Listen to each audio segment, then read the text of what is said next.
Okay, so it's day 2. First, I'm going to unmold these little individual bars. These are the just little flower-shaped bars. So pretty. A lot of people like these because they also fit really comfortably in your hand. This is the oatmeal milk and honey.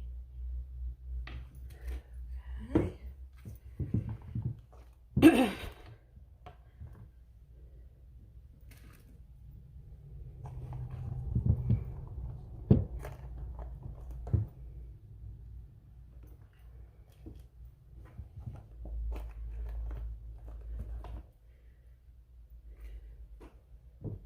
Nice clean unmolding. Okay. I also wanted to go over a couple things with you guys.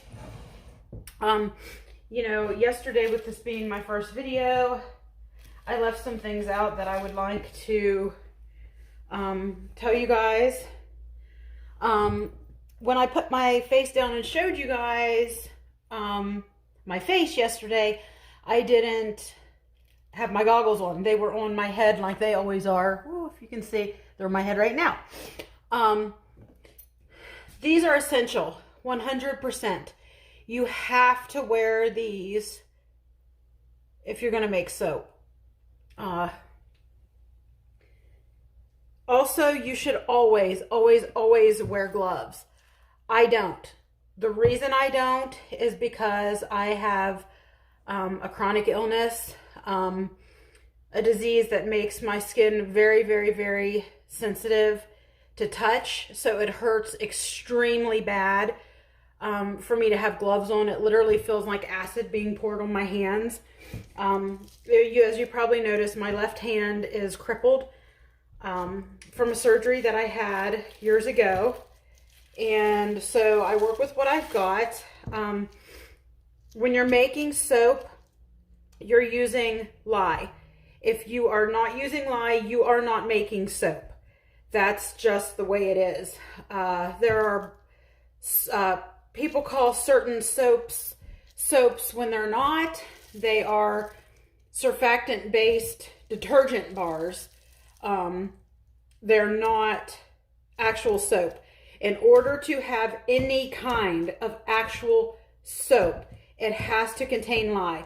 Lye has a bad name because it's so dangerous to work with, but there is no active lye left in your bar of soap. This is why you need to always go and purchase from somebody that you trust, a handcrafter that you trust knows what they're doing. There are different saponification values for every single oil, every single butter that you use in your soap, and you will not have any active lye left in your soap, which means there is no lye in your soap when it is complete.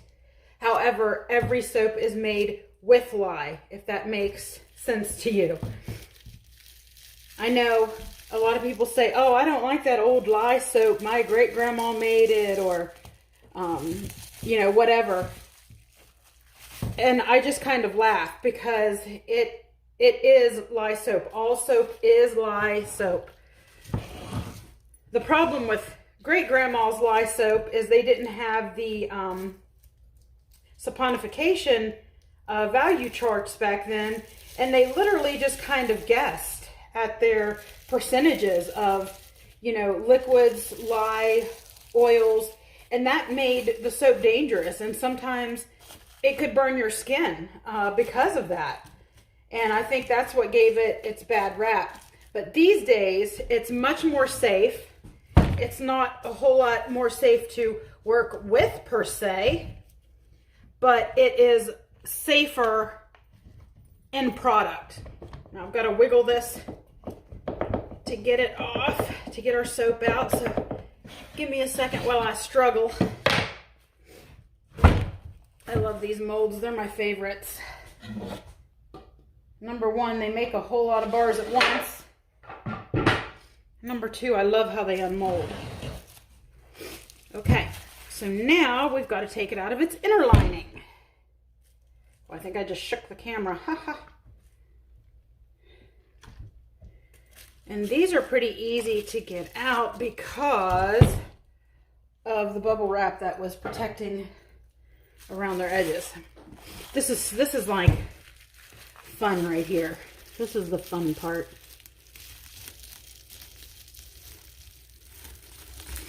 Peeling it off. That's so fun. It's satisfying.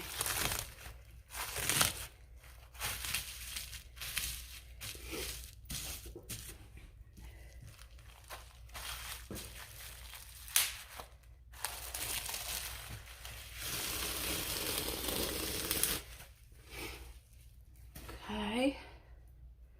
So let's get it cut. See what we've got here. I'm gonna grab my trusty soap cutter.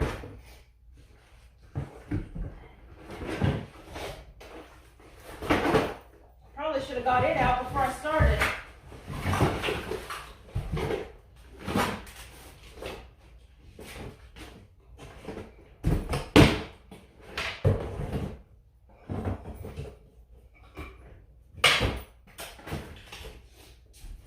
All right, here's my handy dandy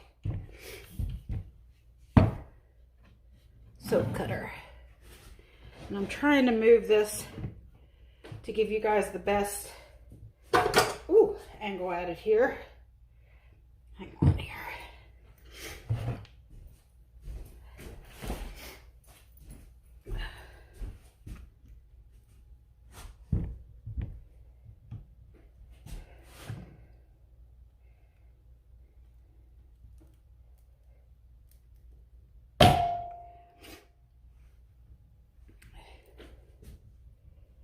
And this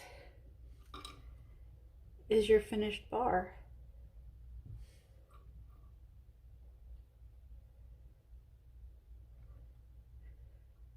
There you have it, guys.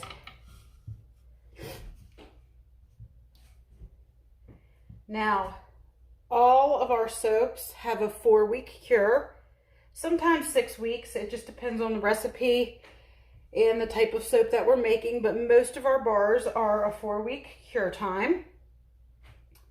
And in that time, not only does it finish saponifying, but it also becomes milder for your skin.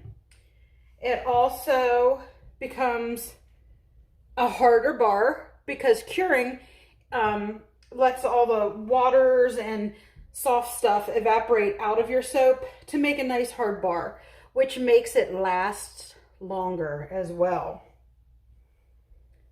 I like to super fat my bars at an 8%, which means 8% of the oils and butters that I use in here do not saponify. They remain oils.